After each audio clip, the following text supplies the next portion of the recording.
Hello, coucou les Cédingos, les Cédingotes, j'espère que vous allez toutes et tous bien. Alors, je vous ai mis dans la communauté que, en fait, j'avais une annonce à vous faire. Vous savez que ce week-end, j'ai été en kétamine, vendredi. Donc, du coup, ça s'est bien passé parce qu'en fait, ils m'ont injecté un produit. Je pense que c'est un produit pour me calmer, pour me détendre ou pour m'endormir. Parce qu'en fait, pendant les 4 heures, j'ai rien vu. J'ai pas vu de lumière, j'ai rien vu, j'ai pas fait de délire, rien du tout. Mais par contre, j'ai été hyper fatiguée vendredi, samedi et dimanche. Voilà, impossible de faire ma douche. Ben, quand j'ai fait ma douche, après, j'étais obligée de m'allonger tellement j'étais mal. Donc, mon gendre était là. Donc, du coup, voilà, ça s'est bien passé. Hier, mon mari ne travaillait pas, donc il était à la maison. Et le téléphone sonne, en fait, et c'était un numéro privé. Donc, du coup, j'ai dit numéro privé, je réponds pas, c'est encore des trucs, des machins. Et puis, je me suis dit, bon, là, tu réponds, puis tu verras bien. Hein, si on te dit des trucs, bah, tu réponds, et puis c'est tout. Donc, du coup, c'était la secrétaire, en fait, du chirurgien qui me dit est-ce que vous êtes prête? Bah, je dis prête à quoi? Parce qu'il faut savoir que aussi, alors c'est vrai qu'il y a des choses qui sont un peu bizarres. Je reviens en arrière quand j'ai fait ma kétamine, quand en fait les 4 heures sont passées. Après, on nous donne, on attend un petit peu. Et puis après, on nous donne un petit déjeuner ou un repas du midi, comme on veut.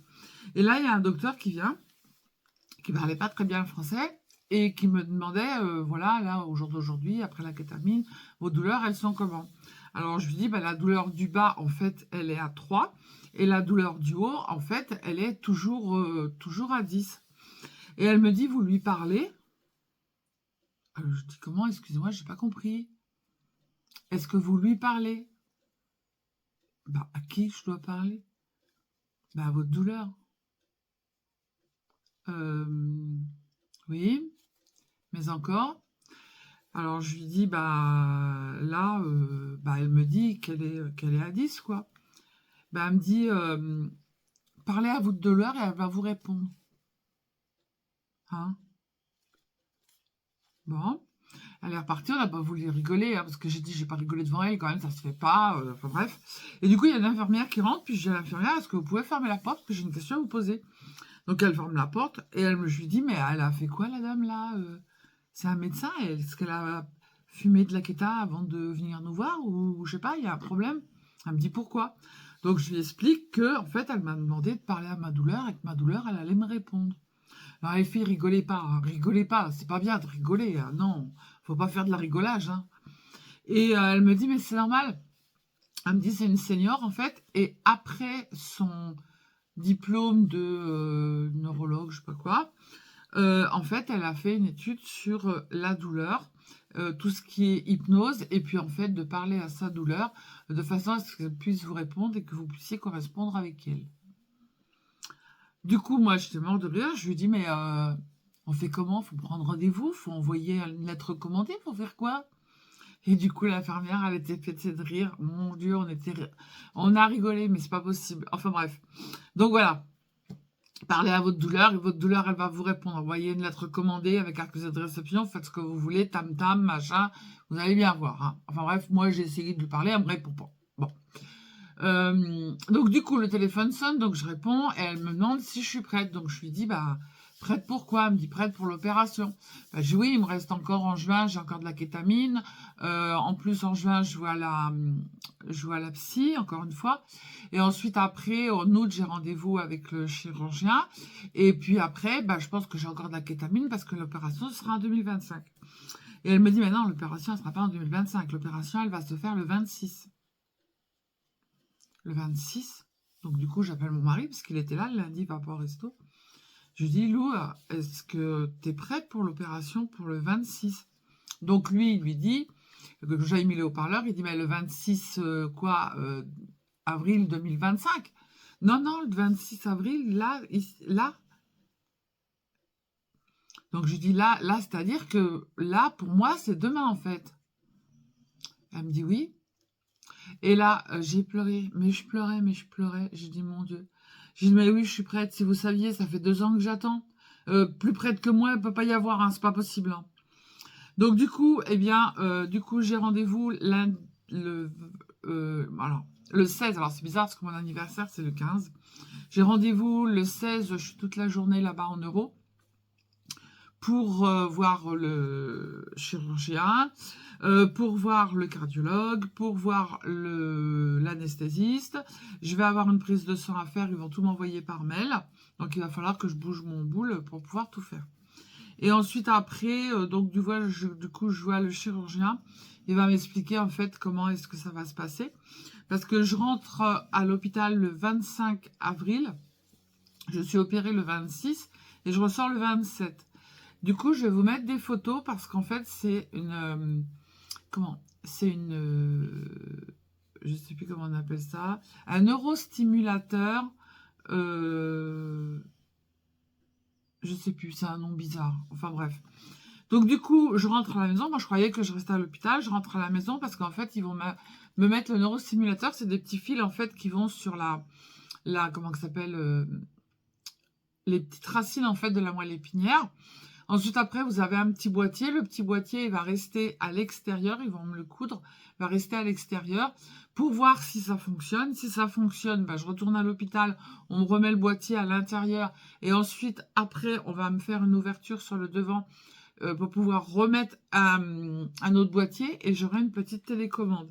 Et si ça ne fonctionne pas, eh bien, du coup, on me retire tout. Voilà. Donc, du coup, j'étais hyper heureuse. Mais si vous saviez comme je suis contente, j'ai peur. J'ai peur. Voilà, qui n'a pas peur d'aller se faire opérer, hein, j'ai peur, mais en fait, je me dis que c'est mon opération de la dernière chance et que de toute façon, d'une manière comme d'une autre, Magali, c'était la première à le savoir, je l'ai appelée. Et en fait, et Fabienne aussi, Fabienne qui a enquêté avec moi. Et du coup, on a bien parlé. Enfin, quand on est malade, on fait des rencontres magnifiques. Et on a bien parlé et du coup Mag elle m'a dit t'inquiète de toute façon d'une manière comme d'une autre ça va réussir, on peut pas faire autrement, c'est pas possible, on peut pas faire autrement. Donc voilà, donc si ça fonctionne, franchement je vais avoir une nouvelle vie. Voilà, pour moi c'est une nouvelle vie parce que là je ne peux plus rien faire. Je ne vais même plus faire les courses, je ne sors même plus, je vais plus à Action parce que je peux pas. Et du coup, moi, je me disais, en fait, j'avais dit à mes enfants, hein, je le cache pas, j'avais dit à mes enfants, j'avais dit à mon mari que si, en fait, ma vie, elle était comme ça, que le matin, c'était, tu te lèves, tu retardes pour faire ta douche parce que tellement t'as peur, parce que faire la douche, c'est un sacerdoce, et tu fais les lits, tu passes l'aspirateur, tu fais à manger quand tu peux, et puis, le temps, il est déjà passé parce que tu vas à une vitesse... mais pire qu'un escargot parce que tu t'arrêtes à chaque fois. Et puis il arrive le soir, tu manges et tu vas te coucher. Et j'avais dit que si ma vie c'était ça, en fait, j'allais tout arrêter et que je ferais une demande. Je sais qu'il y en a qui sont pas pour, mais après c'est chacun fait comme il veut, chacun voit midi à sa porte, voilà. Et quand les gens ne peuvent pas comprendre que lorsque, en fait, on me voit, j'ai le sourire, parce que c'est le sourire, en fait, c'est le masque qui cache ce qu'il y a à l'intérieur. Je mets les guirlandes, le sapin de Noël, tout, on se maquille.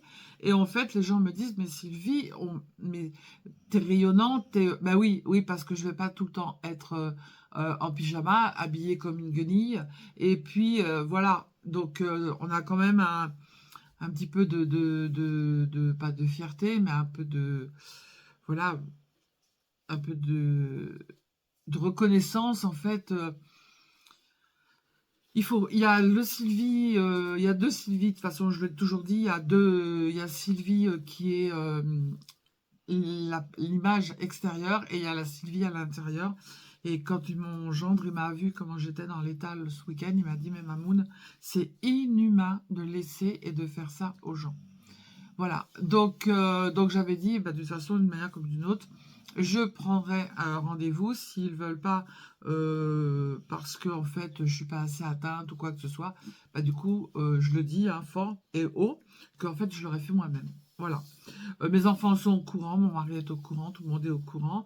Et voilà, c'est pas une vie de rester comme ça et de pouvoir rien faire. Vous partez en vacances, vous partez en vacances, vous pouvez pas aller à la mer ou alors il faut emmener toute la maison pour pouvoir être tranquille.